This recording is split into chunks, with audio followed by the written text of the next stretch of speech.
chaos of Lagos to this curated, minimalist perfection.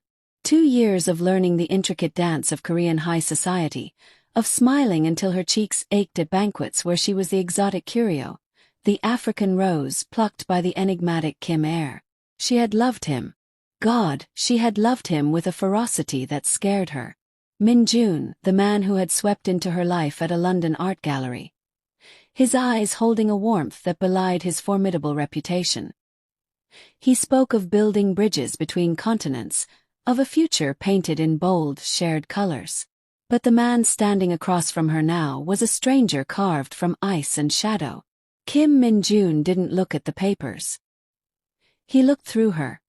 His gaze fixed on some distant, brutal horizon only he could see. The warm honey of his eyes had hardened into the impenetrable black of obsidian, polished to a cold sheen.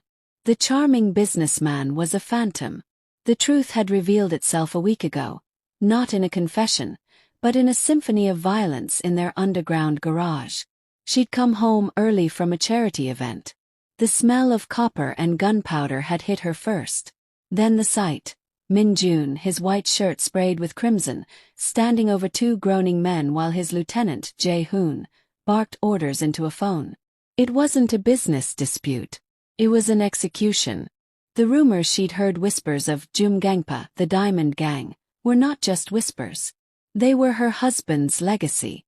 "When you marry a Kim," he told her later, his voice eerily calm as he washed the blood from his hands, "you marry a fortress. And sometimes, the fortress must be defended with fire." He turned to her, his expression chillingly devoid of the love she knew. "You are a distraction, Kayamaka, a beautiful, perfect weakness. They will use you to break the walls. I cannot have that." His words hadn't been shouted. They were delivered with the finality of a surgeon's scalpel, cutting her out of his life to save some twisted version of it. The pain was so acute it was silent.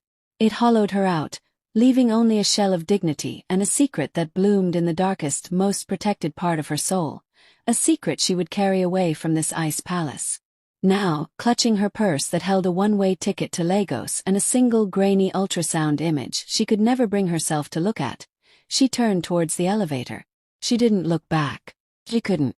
If she had, she would have seen the moment her exit shattered him. The elevator doors hissed closed, sealing her fate. And in the penthouse, Kim Min Jun, heir to the Diamond Gang, let out a sound that was neither sob nor roar but the fracture of a soul. His fist came down on the marble table, spiderwebbing the flawless surface. His knuckles splitting open, mingling his blood with the ghost of her presence. But the secret she carried was not just the memory of his love, or the shards of their broken vows. It was a living, breathing part of him, a tiny heartbeat syncing with her own, growing silently and fiercely within her, a truth she would protect at all costs, ***.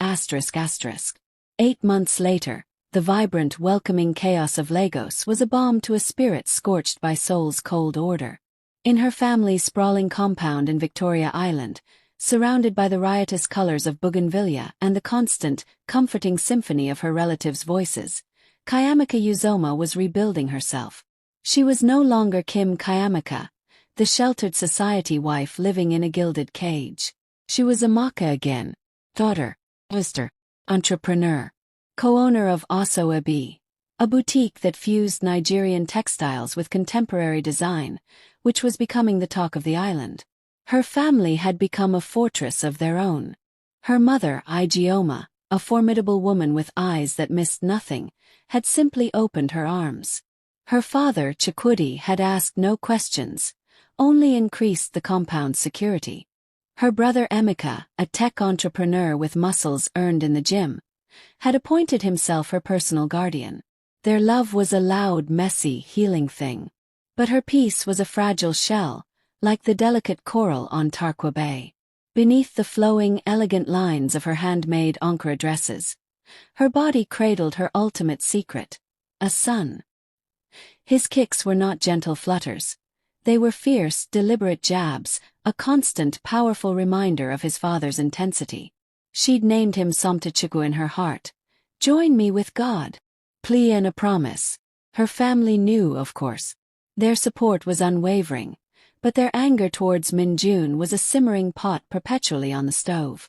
"That Anya-chu," her mother would rant while stirring a pot of peppery stew. "That thief of joy. To leave you at such a time. He has known Kali conscience." Kayamika never corrected her, never explained the bloody truth. It was easier to let them think him a ruthless, heartless playboy. Tonight, as the tropical dusk painted the sky in oranges and purples, a different kind of storm began. The contractions started. Not the timid Braxton Hicks of the past weeks, but deep rolling waves that stole her breath. "Auntie Kemi," she called out, her voice tight. Her mother's sister, a retired midwife, was there in an instant, her practiced hands on Kayamika's belly, her eyes sharp. "Oh Melu. It is time," Auntie Kemi declared. "The lion is ready to roar." As Emika fetched the car, a storm of emotions gripped Kayamika. A primal fear, a dazzling exhilaration, and beneath it, a lonely ache for the one person who should have been there. She was ready to meet her son, to hold the living proof of a love that had been real. But as Auntie Kemi helped her into the car, her phone, buried in her handbag, lit up with an insistent glow. An unknown Korean country code flashed on the screen. A Seoul number she didn't recognize. Her blood ran cold. The call went to voicemail, lost in the frantic drive to the hospital. But across the world, in the silence of a Seoul office, the caller listened to the ringtone, his expression turning to granite. The trail had gone cold, but his determination had just been ignited. In a Seoul office that was more command center than corporate suite, high above the neon river of Gangnam, Kim Min-jun stared at the city lights without seeing them. The 8 months since Kayamika left had been a masterclass in cold transformation. The divorce had been swift, legal, and utterly hollow. He had purged every visible trace of her from the penthouse, but the ghost of her laughter in the silence was a torture no enemy could devise. He had become harder, sharper, a blade honed by self-imposed loneliness. The Jumgangpa's influence had never been more absolute, its territories expanded, its enemies silenced. He was the perfect, untouchable king of a shadow empire. Yet the throne was made of thorns. His right-hand man, Park Jae-hoon, entered, his footsteps silent on the polished floor. Jae-hoon had been with him since their days at the military academy, the only person who dared to speak blunt truths. He held a tablet, his face unreadable. "Hyungnim," Jae-hoon began, using the familiar honorific reserved for moments away from underlings. "The routine weekly update from our contacts in Lagos. There is an anomaly." Min-jun didn't turn. "Speak." "Activity at the hospital near the Uzoma compound. Private wing. Last night." A sliver of ice pierced Min-jun's chest. "Illness. An accident." His voice was dangerously low, the calm before a hurricane. Jae-hoon took a barely perceptible breath. "Not illness, Hyungnim. Maternity. Our contact confirmed it. She gave birth. Last night. Boy. 8 pounds 3 ounces. Healthy." The words landed not as sounds, but as physical blows. She gave birth. Boy. The air was sucked from the vast room. Min-jun's world, so carefully ordered and controlled, tilted on its axis. He saw the last 8 months rewind in a horrifying crystal-clear montage. Kayamika's pale, quiet face at the signing, the way she'd sometimes cradle her lower abdomen, a gesture he'd attributed to stress or grief. The swiftness of her retreat to Lagos. Not just heartbreak. Protection. A firestorm erupted in his chest. Betrayal so acute it tasted like metal, a fury that she had kept this from him, and beneath it all a possessive primal awe that shook him to his core. Son. His son. The heir he'd never dared dream of, born in the vibrant heart of a land he'd only known through her stories. He turned slowly. The emotion that had flashed across his face was gone, replaced by the terrifying mask of the boss. But Jae-hoon saw the inferno in his eyes. "The father." Min-jun's question was a whisper that seemed to lower the temperature in the room. Jae-hoon met his gaze steadily. "No records. No man observed. The Uzoma family has closed ranks. It is assumed to be a private matter. The unspoken truth hung between them. Timeline. The secrecy. The way she had looked at him with a sadness too deep for mere marital collapse. Minjun walked to the floor-to-ceiling window, his reflection a stark outline against the glittering city. For 2 years, he had built walls to keep her safe from his world. In doing so, he had exiled himself from the only miracle that world had ever given him.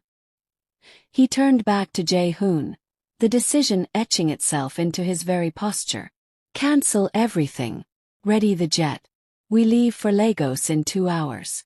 And Jae-hoon, prepare the standard security and the non-standard offers. We are not going to war. We are going to claim a dynasty. The postnatal ward at the private Lagos hospital was a cocoon of soft light and muted sounds. Kayamika, exhausted yet radiant, watched the steady rise and fall of Somto's chest as he slept in the clear bassinet beside her. He had her nose, she decided, but the shape of his brows, that was all Minjun. A living paradox. The warmth of the room was suddenly severed by a chill that had nothing to do with air conditioning. A palpable shift in energy, a silencing of the corridor noises. Then they appeared at the doorway. 2 imposing Korean men in impeccably tailored, dark suits stood like sentinels. And between them a myth made flesh. Kim Minjun. He looked like a panther that had wandered into a sunlit garden, utterly out of place, radiating a contained, predatory grace that made the sterile hospital air crackle. His gaze swept the room, bypassing the flowers, the get-well cards, and landing on her. It was a physical touch, stripping away the months, the pain, the newfound strength. His eyes, those dark wells, drank her in, the tired shadows under her eyes, the new fullness in her face, the raw, powerful beauty of motherhood. Then his gaze dropped to the sleeping infant. Time stopped. Kayamika's heart seized, then hammered against her ribs like a trapped bird. Instinctively, her arms shot out, pulling the bassinet closer, her body curving around it in a shield of flesh and bone.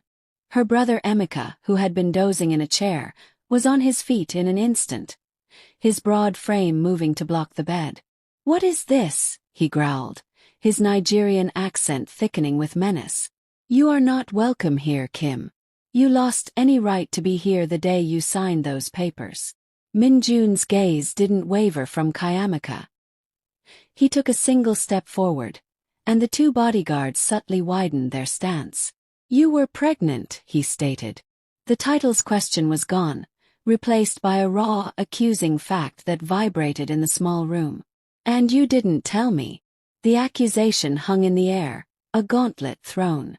Kayamika found her voice, though it trembled. "You told me I was a weakness. Distraction. Did you think I would hand you a greater one?" The bitterness she'd suppressed for months flavored every word. Minjun flinched, the first crack in his armor.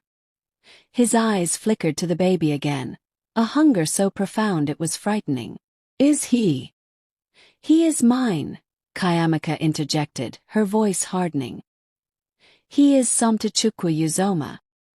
"His blood is Kim," Minjun countered, his own voice dropping to a low, resonant timbre that seemed to vibrate in the floor. "His bones are Kim. You cannot change that."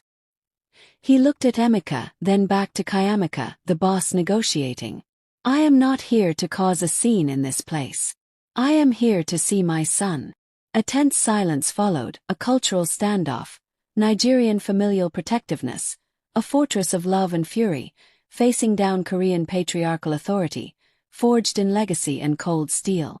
It was Auntie Kemi, silent until now, who moved. With the pragmatic authority of a woman who had brought hundreds of lives into the world, she walked to the bassinet. She looked at Somto, then at Minjun, studying his face with an almost clinical eye. She saw the same telltale curve of the ear, the set of the jaw still soft on the infant. "Let him look," Auntie Kemi said to Kayamika, her voice firm but not unkind. "A child should not be a battlefield. Let him see what his actions created." From a distance, Emika protested, but Kayamika, after a long, agonizing moment, gave a tiny, stiff nod. Minjun approached slowly, as if navigating a minefield. He stopped a foot from the bassinet, his tall frame casting a shadow over his son. For a long minute he just stared. The harsh lines of his face softened, his lips parting slightly. The mask of the Mafia boss dissolved, revealing a man witnessing a miracle. His hand, usually so sure and commanding, trembled as he reached out a single finger. And then Somtachukwu in his sleep stirred. His tiny, perfect hand flailed out and closed, with surprising strength, around his father's proffered finger. The connection was electric, visible. Minjun's breath hitched. He looked at Kayamika, his eyes blazing with a storm of emotions. Awe, regret, and an unshakable, terrifying resolve. "He is a Kim," Minjun declared, his voice thick. "And he will know his father. However, I have to make that happen." He didn't come to the Uzoma compound with threats or displays of force. He came the next day with a portfolio. Seated in the family's spacious sitting room, surrounded by wary Uzomas and the fragrant scent of jollof rice from the kitchen, Minjun was an anomaly. He'd exchanged his soul suit for tailored linen, but the power he wielded was still palpable. Jae-hoon stood by the door, a silent, watchful presence. Minjun spoke not to Kayamika's father first, but to Kayamika, who held a sleeping Somto. "I understand your anger, your distrust. I have earned it 10 times over." His Korean-accented English was precise. "I am not here to take him from you. That would make me the monster you perhaps believe I am." "What do you want, then?" Chukwudi Uzoma asked, his voice a deep rumble of skepticism. "Time," Minjun said simply. He opened the portfolio. It contained not cash but documents. A trust fund established in Switzerland, irrevocable, for Somtachukwu. It matures on his 25th birthday. He slid another paper forward. A 49% stake in Kim Global's new Lego Seoul luxury fabric import subsidiary. The Uzoma family would hold the majority 51. A legitimate, profitable venture for your family. Another document. An upgrade to the security system for this compound and for Kayamika's boutique. Top tier, discreet. He was buying his way in. Not with bribes, but with investments, with security, with tangible demonstrations of responsibility. "These are not payments," Minjun said, correctly reading their expressions. "They are my duty, my first act as a father. But they do not give me what I want." He finally looked directly at Kayamika, and the raw plea in his eyes was almost her undoing. 1 month. Let me stay in Lagos. Near him. Me learn. Let him know my presence, my scent, my voice. You have my word. No Korean lawyers, no legal actions, no force. Just time. A month to prove I am more than the man who sent you away." The room erupted. Emika was vehemently opposed. "He thinks he can buy our family. This is arrogance." Kayamika's mother was more strategic, her eyes calculating the security benefits, the business opportunity, but her maternal heart distrustful. Kayamika said nothing. She watched Minjun. She saw the way his eyes kept drifting to Somto, the barely contained yearning. She remembered the tremor in his hand at the hospital. This was not the cold strategist. This was a man drowning, and their son was the only lifeline. Later, in the privacy of her old bedroom, her mother confronted her. "Amaka, NWAM, think. This man is dangerous. His world is violence." "I know his world, Mama," Kayamika whispered, rocking Somto. "I saw it. That's why he sent me away. A terrible, stupid, noble mistake." She looked up, tears in her eyes. "But look at him, Mama. He is Somto's blood. Can I in good conscience deny him that? If I say no, what will he do? The man who offered a business deal today could become the man who takes everything tomorrow. This is a chance for control. 4 terms. It was the most terrifying gamble of her life. The following morning, with her family's reluctant, watchful blessing hanging heavy in the air, she stood before Minjun in the compound courtyard. 1 month, she said, her voice clear but laced with warning. You get an apartment in Ikoyi, not here. You see him when I say where I say. You respect my family. Not a day more. Minjun bowed his head, a gesture of profound respect that shocked the watching Uzomas. On my life, he vowed. And in that moment, Kayamika saw not the ghost of the man she loved, but the man himself, fractured and desperate to be whole, flickered to life behind the Mafia boss's eyes. The month that followed was a tense, beautiful, and surreal dance. Kim Min-jun, the feared Sejang Nim of the Jumgangpa, was undergoing a transformation under the relentless Lagos sun and the critical gaze of the Uzoma women. He arrived at the compound each morning, often bearing gifts, not diamonds but practical things. A state-of-the-art baby monitor. The softest organic cotton blankets from Korea. Once, a beautifully carved traditional Yoruba rattle, he'd spent hours searching for in Balagan Market. His education began under Auntie Kemi's stern tutelage. She taught him how to properly support Somto's neck, how to test the temperature of formula on his wrist, and, most hilariously for Emika, how to change a nappy. The first time, Min-jun had approached the task with the focus of a bomb disposal expert. His brow furrowed in concentration, while Somto kicked happily. He'd been disastrously messy.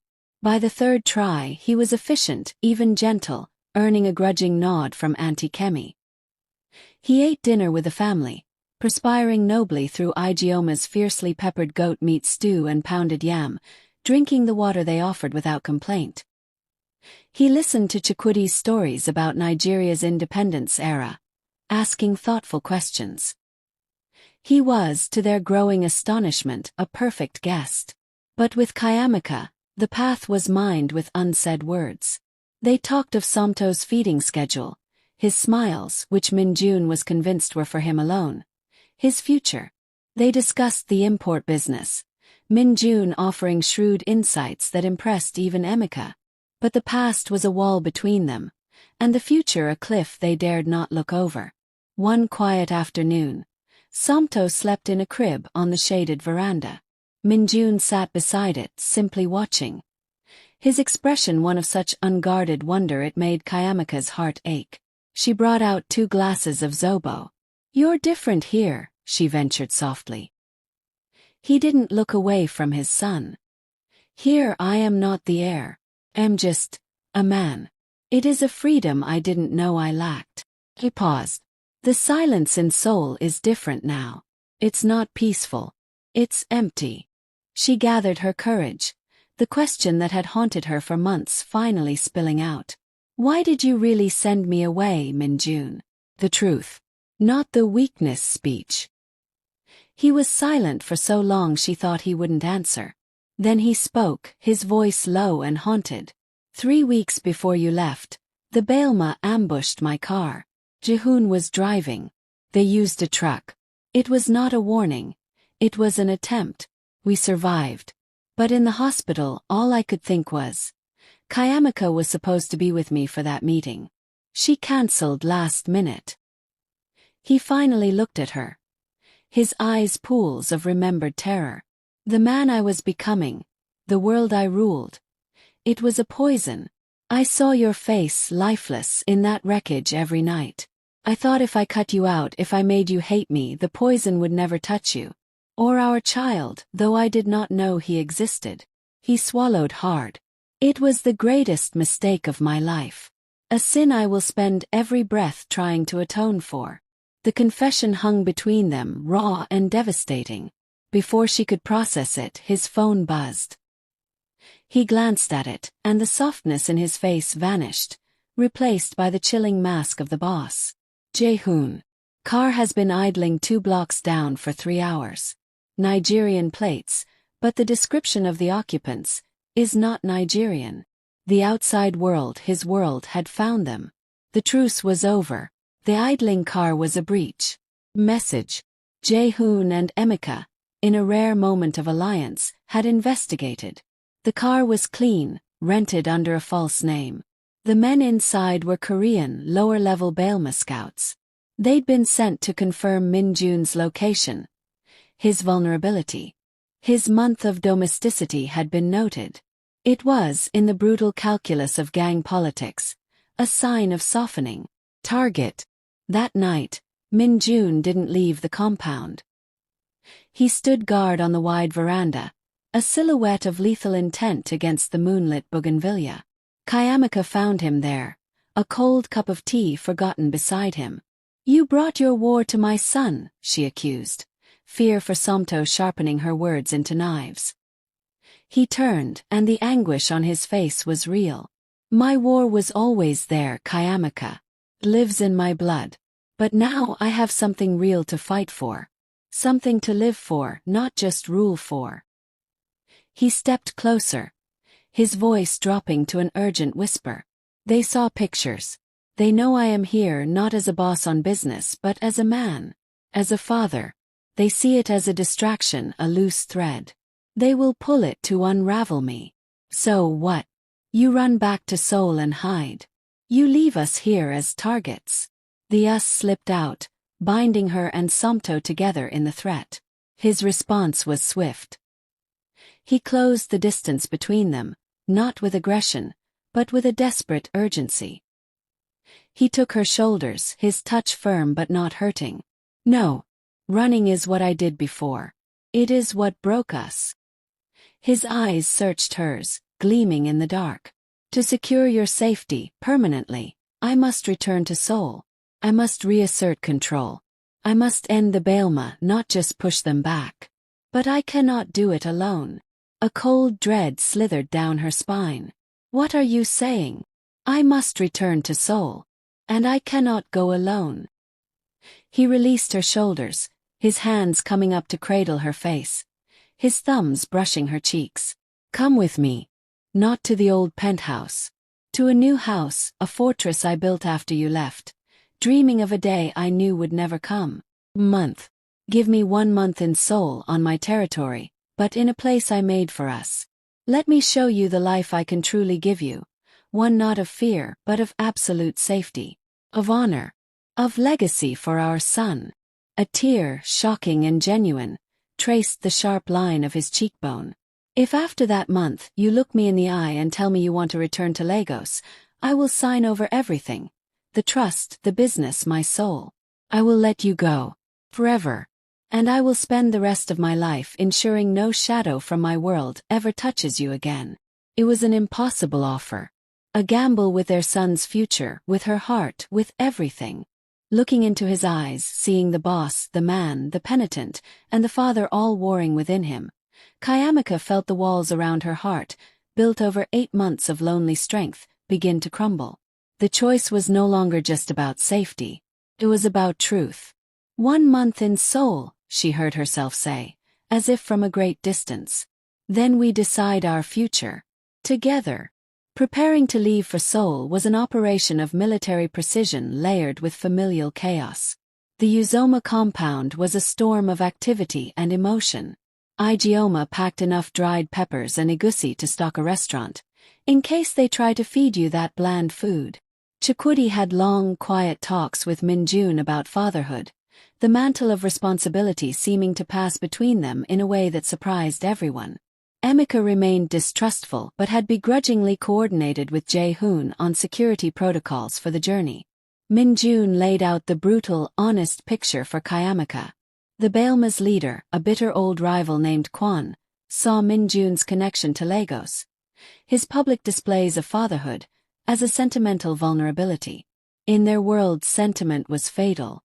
To secure permanent safety, Min-jun needed to return not just as the boss, but as an unassailable king, with his heir visibly by his side. It was the only language Kwon understood. Strength, legacy, dynasty. The private jet was a world away from the commercial flights she used to take.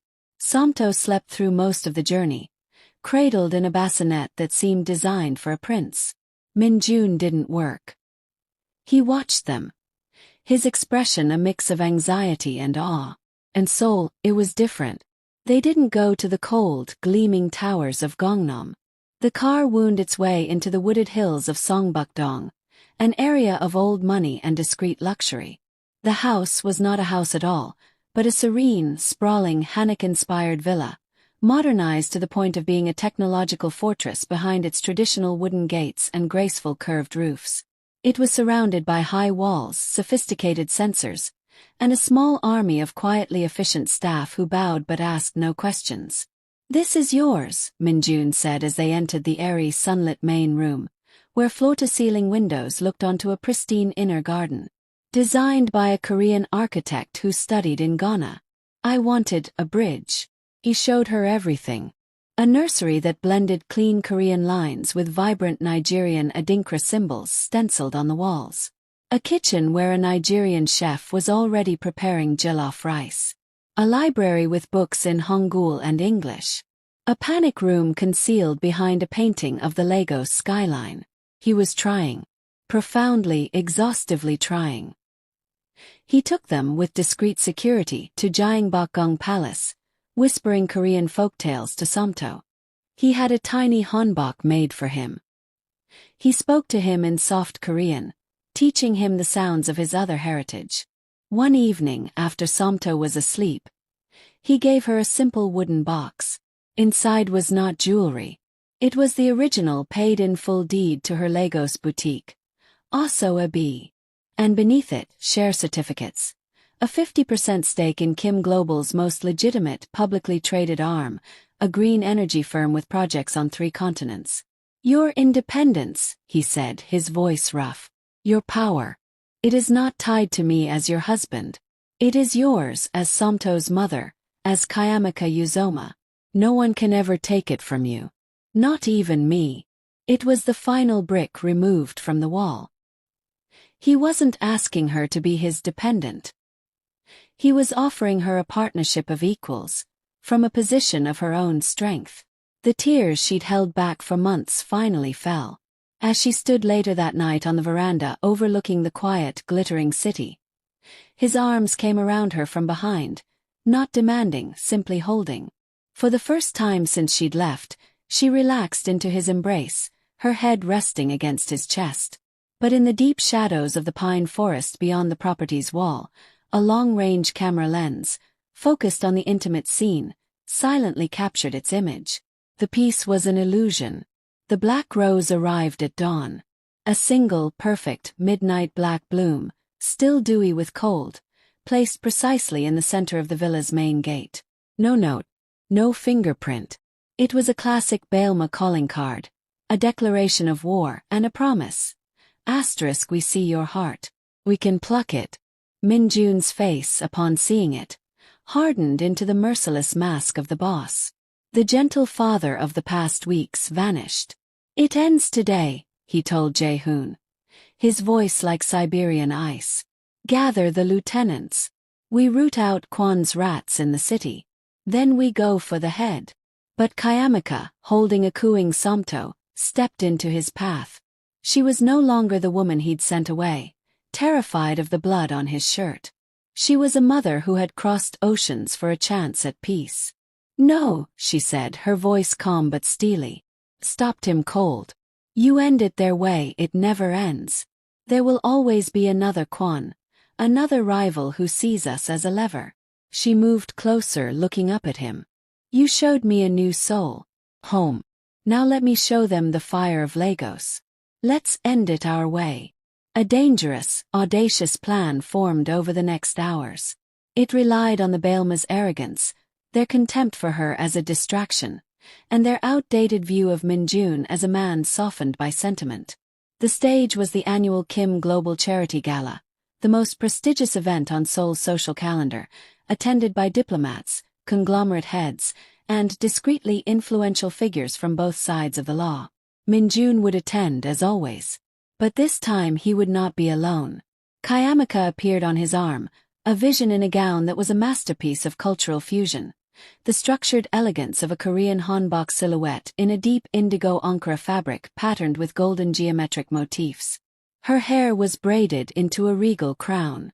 She was calm, dignified, breathtaking. And in the arms of a carefully chosen, formidable-looking nanny, in reality, a former Korean Special Forces operative, was Somto, dressed in a miniature suit. They were a portrait of unassailable power and legacy. Minjun introduced her simply proudly to the shocked elite. My wife, Kayamika Kim, and my son, Somtachukwu.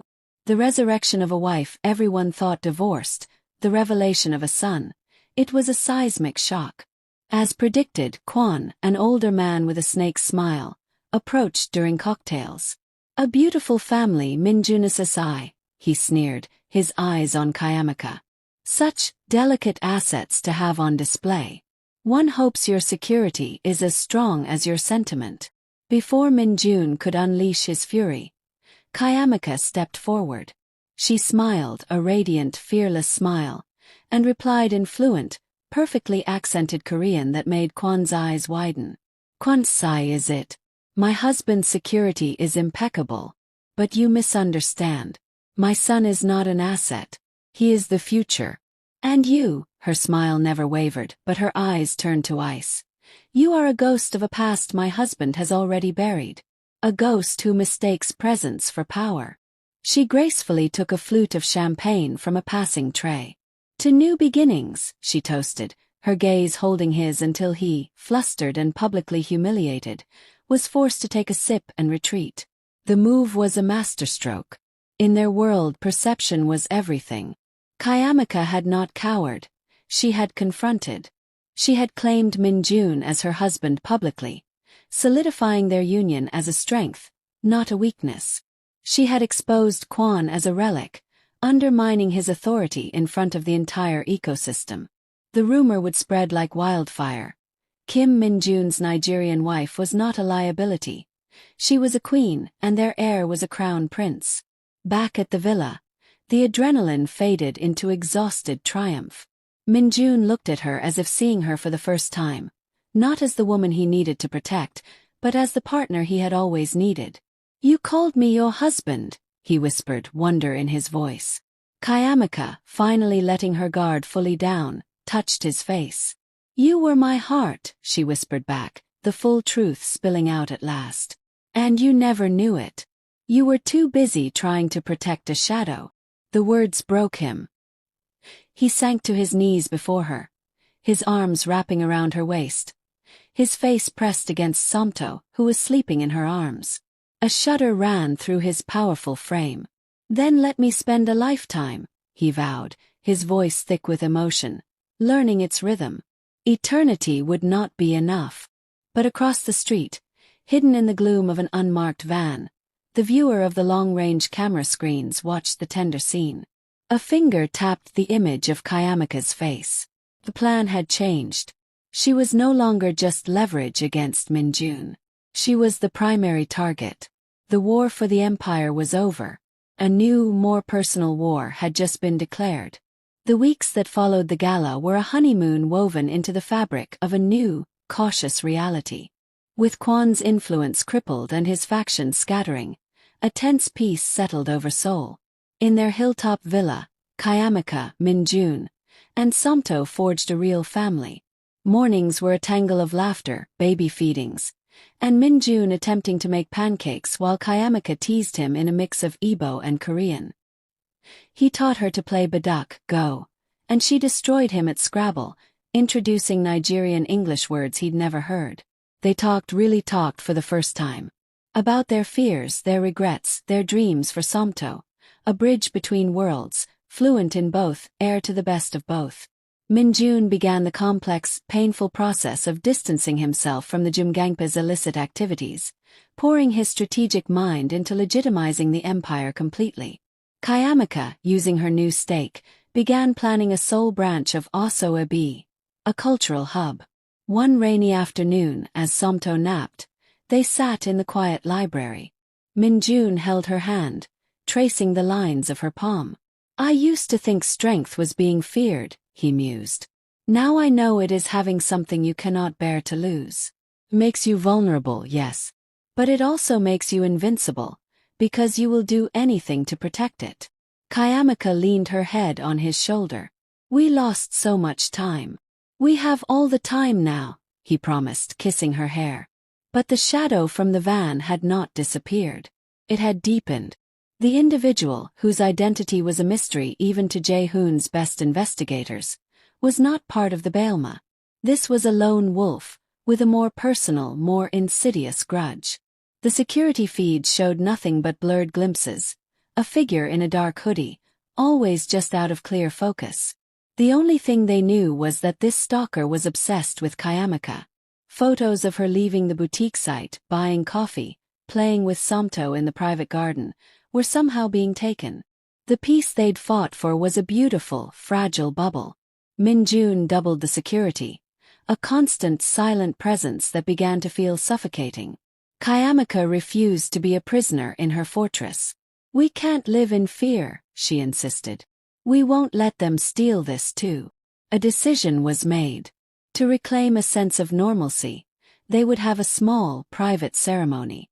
Not a remarriage, but a reaffirmation of vows in the villa's garden, with only Jae-hoon, the Uzomas, via video link, and Somto as witnesses. It was Kayamika's idea, a ritual to bury the past and sanctify their new beginning. The day was perfect. The garden was filled with white roses and purple orchids, a blend of Korean and Nigerian symbolism. Kayamika wore a simple, elegant white dress from her own boutique. Min-jun wore a traditional hanbok in deep blue. As they stood facing each other, holding hands, with Somto gurgling in Auntie Kemi's arms on the video screen, the world narrowed to just them. Min-jun spoke first, his eyes glistening. "Kayamika Uzoma, you were the storm I never saw coming, the sun that melted my winter. I vowed to protect you by pushing you away. It was my greatest failure. Today, I vow to protect you by holding you close, to cherish you by building a world worthy of you, to love you with an honesty that fears no shadow. You are my heart. I know it now, and I will spend every day proving it." Tears streamed down Kayamika's face. "Min-jun Kim, you were the fortress that tried to lock me out, and the home I always longed for.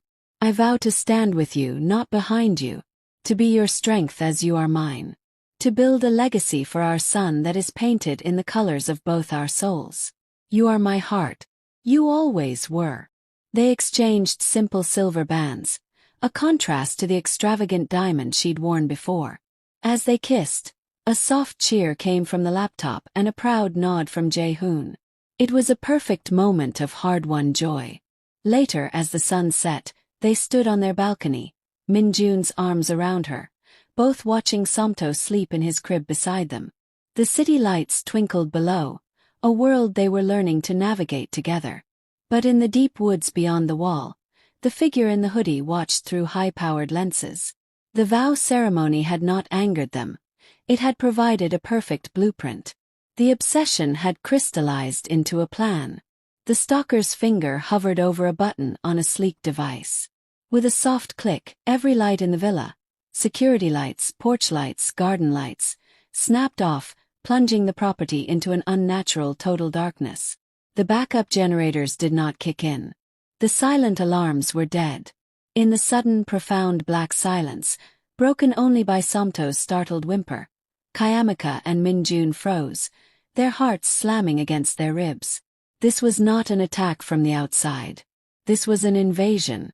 The fortress had been breached, and the target was clear. The final, terrifying battle for their family was no longer on the streets of Seoul. It was here, in the dark, in the home they had just consecrated. And there you have it. A love forged in betrayal, tempered by sacrifice, and nearly shattered by outside forces.